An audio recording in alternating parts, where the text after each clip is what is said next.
person or party in another. In the beginning, there's no official covenant. It's just there. God loves the creation like a mother loves her child. Apparently, this covenant wasn't obvious to the humans as it was to God. We did things our own way. So God starts over with Noah, and there's a covenant. And rainbows. Soon things are just as bad as ever. So there's a new plan and a new covenant with Abraham and Sarah. Though they were old and barren, God promised that they would be the parents of a great nation, a new hope for the world. In return, they will remain faithful to God. And it came to pass that they gave birth to a son called Isaac, just as God had promised. And they all lived happily ever after, right? Abraham and Sarah's descendants did become a great nation, so great that the Egyptians even kept them in slavery to control them. But God heard their cry, led them out of Egypt to a new land, the Promised Land. And they were told, Take over the land, drive out the people, and don't worship their gods. So they took over the land, they enslaved the people, and they did worship their gods. Soon, an angel appeared with a message from the Lord. I have kept my covenant, but you have not. Because of what you have done, these people will become your enemies, and their gods will become a trap to them. And Israel raised their voices and wept. God allowed their enemies to overcome them, but God would not leave them defeated. God heard their cries of distress and would provide a solution.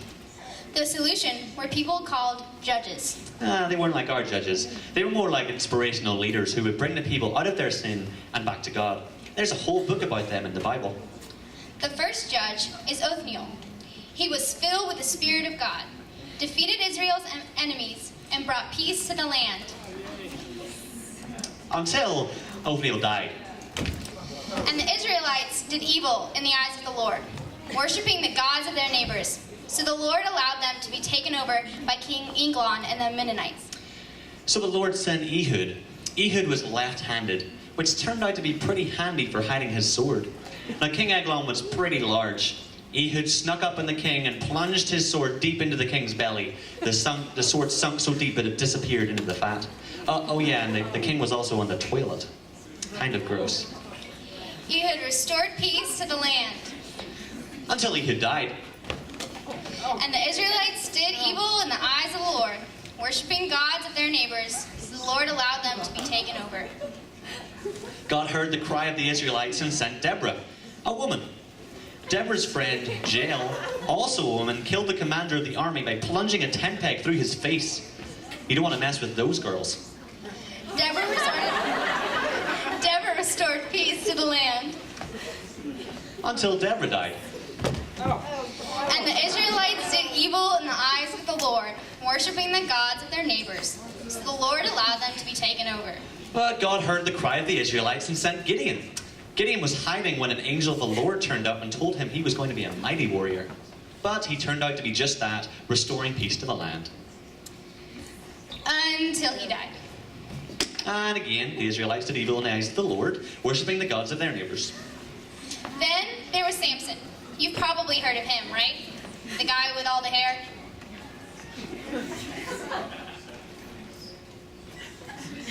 He dies too. And again, the Israelites did evil in the eyes of the Lord. And we're only in chapter 6. It doesn't really get any better. The very last words of the book of Judges are, all the people did what was right in their own eyes. The Israelites had a real problem keeping up their end of the bargain. And God was angry for sure, but God remained faithful. God heard the cries of the people and delivered them. Time And time. and time again. Cut.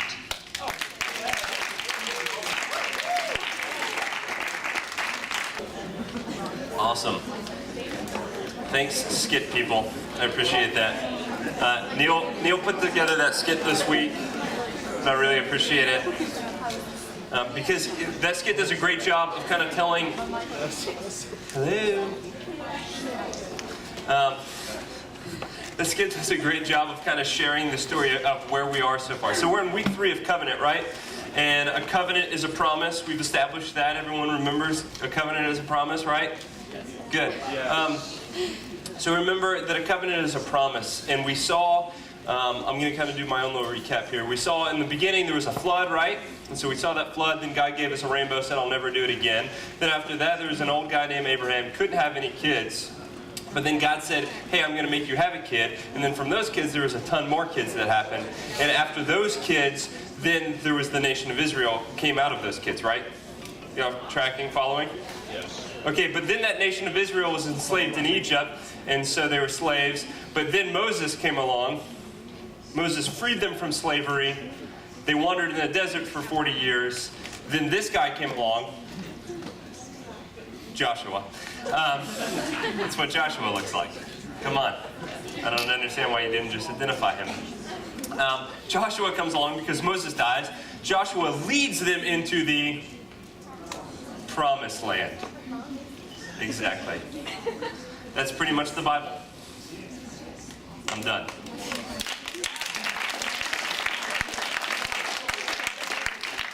That felt really good. That was legitimately the first time I've said something on stage that everyone erupted in like clapping after.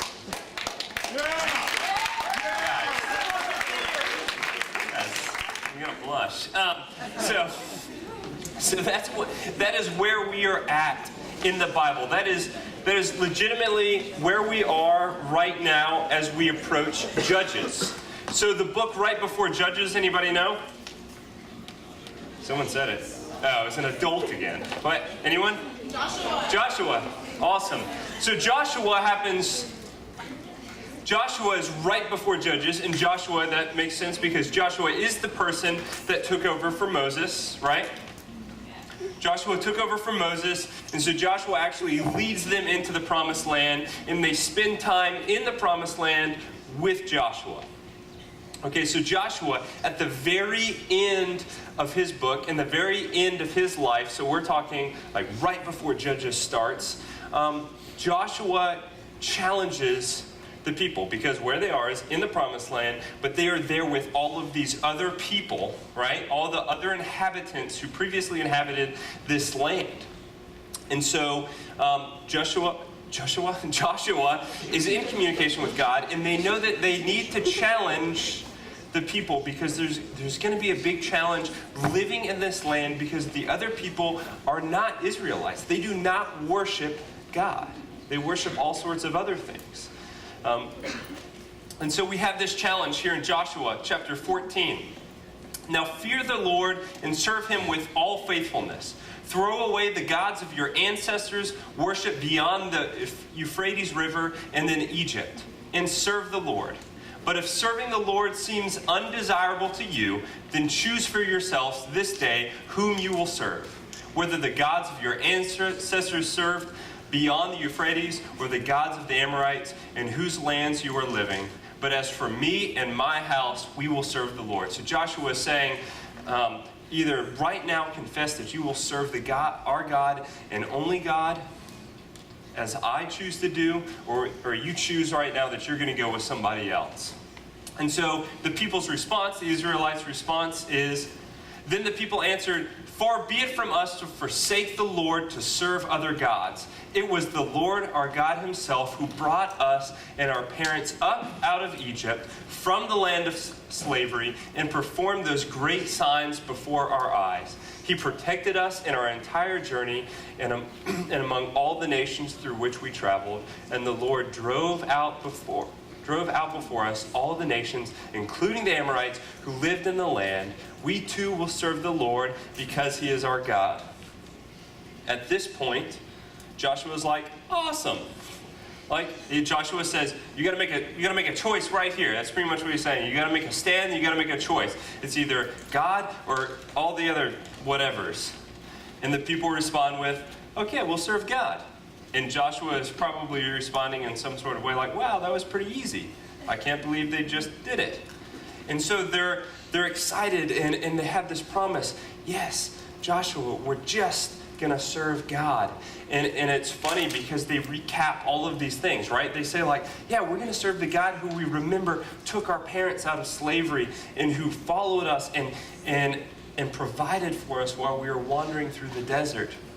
And they remember these things. And so they say, yes, we're just going to serve this God. We know what God has done for us. And so we will just serve this God. But we have the book of Judges, and so we know that ultimately they do not keep their promise. Anyone ever broken a promise before? I've broken a promise personally before. How many of you have ever had someone break a promise to you? Who's still upset about that? A few of you, yeah.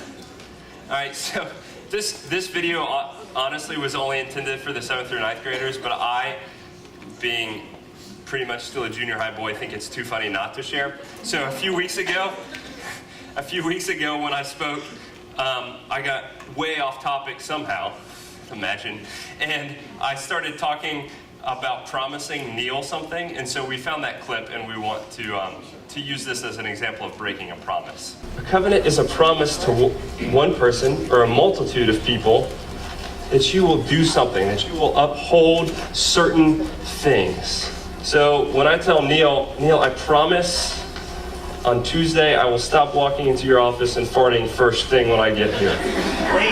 That is a covenant that I am making with Neil.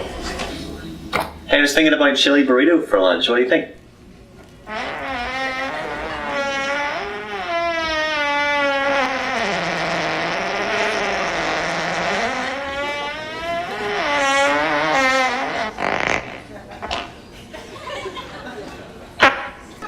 It's a fart joke, that's why it's funny.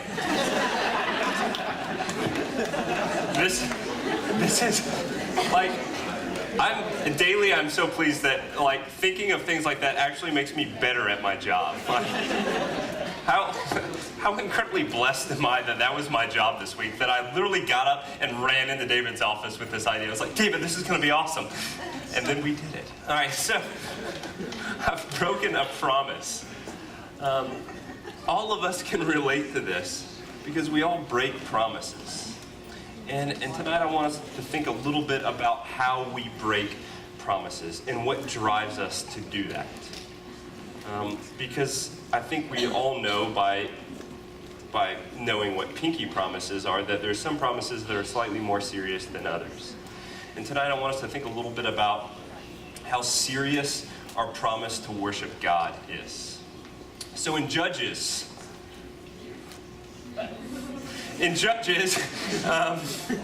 something happens over and over again. This is what was displayed in that skit. This is the cycle that happens over and over again in Judges. So the first thing that happened is the people of Israel did what was evil by forsaking Yahweh, God, by serving the gods of other people around them. Yahweh gets upset, which, rightfully so, and delivers them to the power of their enemies. So after that, in the pain and affliction, the people cry out in remorse, so Yahweh is moved to pity and raises up a judge or like charismatic leader to deliver them from their enemies. And they live well throughout the life of the judge. So pretty much, God is brought to remorse, brings up a charismatic leader to help them stay on track of worshiping only God. And they stay on track with this charismatic, awesome leader person until that person dies. And then as soon as that person dies, they revert to idolatry again. And so the idolatry that they were mainly facing in their land, are you laughing at the word Baals? It's not that funny. The fart was funny. That is not. Anyways. So they struggle with Baals. Anyone know what a Baal is? Hey, good, thank you. That's it. They struggle with bales of hay. They're really intimidating, all right? A bale, track with me. I only have a few more minutes, and I got some things to say. So a bale in that time was a lord or owner that controlled the fertility of a land. So you have to imagine the Israelites at this time are living off of the land, right? So they're living in this land that was promised to them, and they have all of these other people around them, and all these other people worship these Baal gods. And what these Baal gods do is control how fertile the land is.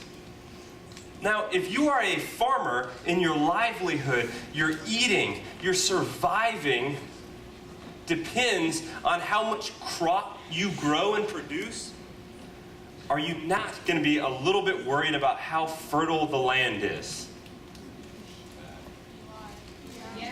Yeah. A little bit concerned that you want this land to be fertile and to produce good crops. Not just good crops, but excellent, great crops. So they were tempted to worship these Baals, and they fall into what is called idolatry. And they start making these Baals idols.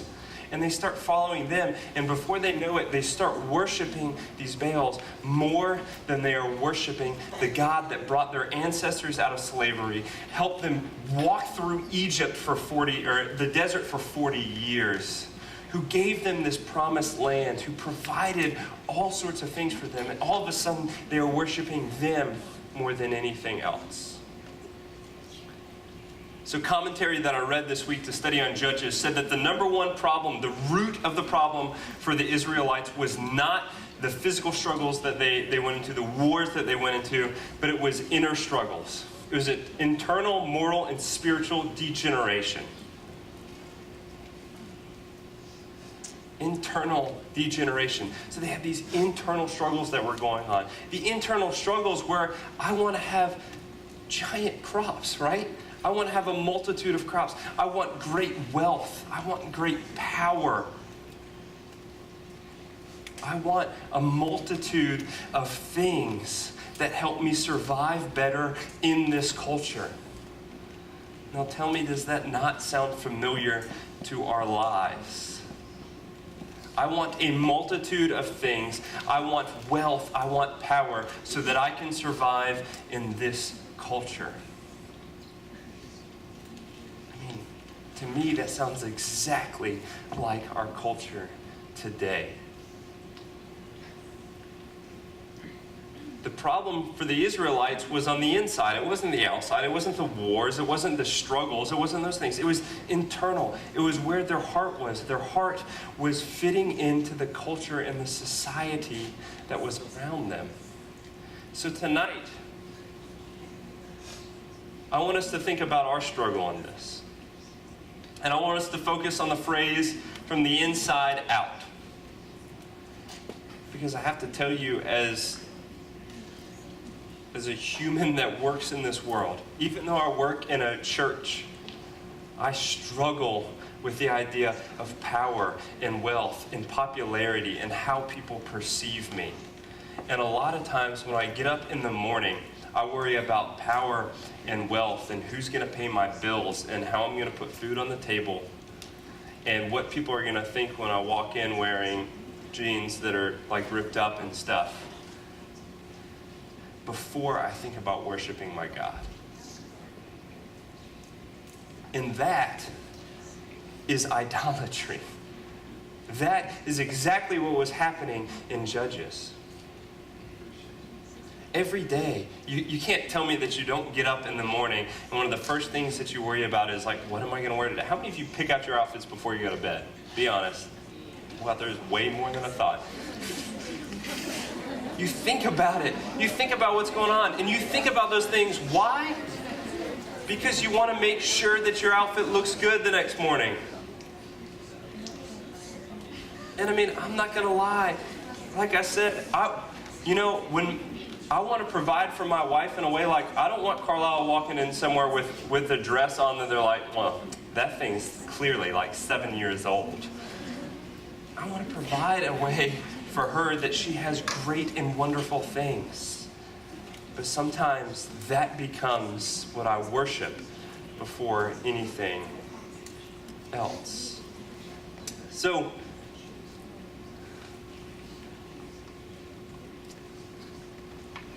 if it's an internal struggle, if it's something that's inside, in our heart, that we're really struggling with, I kind of want to challenge you guys to think like, what are your idols? What are the idols that you have in your life? What are the things that in the morning that you wake up, you find yourself worshiping before you worship God? as you hit midway in the day and you're in the lunchroom or whatever it is your first thought like chili burrito or chill spot? Because that's my struggle every day. Chill spot it's a little healthier right now. I'm trying to go that way. But what are the things that you start thinking about before you think about worshiping God? And here's the good news, people. Hear me now in this little bit if you're going to hear anything. In the book of Judges, that's what happens over and over again as they continue to choose the idols. And God brings down punishment on them, and they stand in remorse. And God continues to uphold God's end of the promise. And today, however longer we are now, wherever we are now on the timeline, God continues to fulfill God's end of the promise.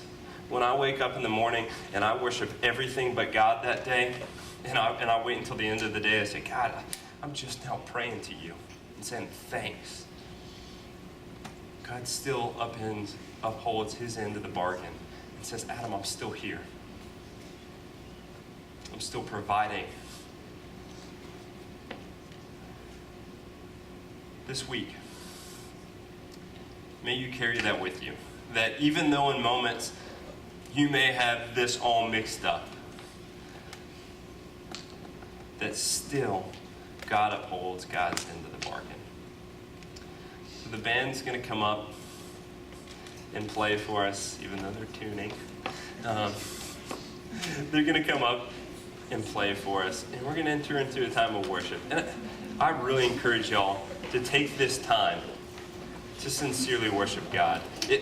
And I really want to open up this space. If that means for you that you need to step away from all the people that are around you and worship to the side, or worship in the very back of the room, or come up right on front nearly on the stage and worship, I want to ask you to do that. Because in this next 10 minutes, however long it is, I want you to worry about nothing else than worshiping our God. If we were to pile up the list like the Israelites did of all the things that God had done for their ancestors, we would be sitting here for the next few weeks piling up all the list of things that God has done for us. May we take a few moments to worship that God alone. Let me pray. Gracious and loving God, we cannot be more grateful for the fact that you uphold your end of the bargain. That daily you look at us for the sinners that we are, for the people who look for everything in the world to worship but you at times. And you still look at us and look at us with love. And you uphold your end of the bargain, and you are there loving us. Thank you for grace and giving it so abundantly. We love you so much. It's in your Son's precious and holy name that we pray.